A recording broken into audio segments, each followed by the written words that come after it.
Hi everyone, I hope you're all keeping well. I'm meant to be on holiday in Belarus at the moment, but that's been cancelled. So as I'm going to be spending some time at home, and I should imagine a lot of you are too, I thought I'd put out some additional content, and it's been a while since I did a Q&A.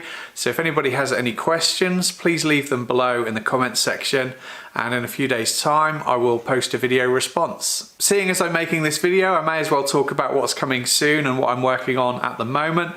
This Friday's video will be about making our own custom DIY kitchen worktops, and hopefully by Friday the next Patreon exclusive video will be available too, and that one's all about our kitchen renovation. I'm doing a job at the moment to repair a set of 4 Urkel Windsor 684 chairs from 1960.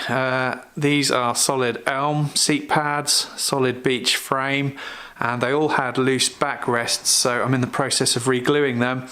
I've done 2 of them already. I've put those in the house for safekeeping. These last 2 for some reason have been really problematic. This one not only had a loose back but also the frame, so I had to glue that up, and that was a tricky glue up. And this one over here, when I removed this backrest, one of the spindles broke. And I really can't figure out how or why.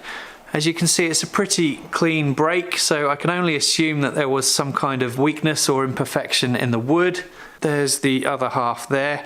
I've spoken to the owner of the chairs to let him know that it's broken, and he's happy that I tried to repair it. I think I'm going to try and use a dowel, but I'm still mulling over how to do that exactly.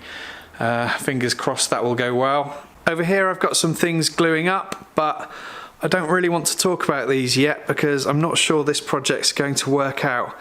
So we'll leave that for the time being. And down here I've got some solid hardwood which I reclaimed from some cabinet doors that were in our house. So I'm in the process of milling those up, and the smaller parts from the doors became what is over here at the moment. So I've spent the day planing, cutting and gluing up. I think that's about it for now. If you'd like to leave a question for the Q&A, please do so in the comments section below. Stay tuned for that, it will be coming soon, and stay healthy.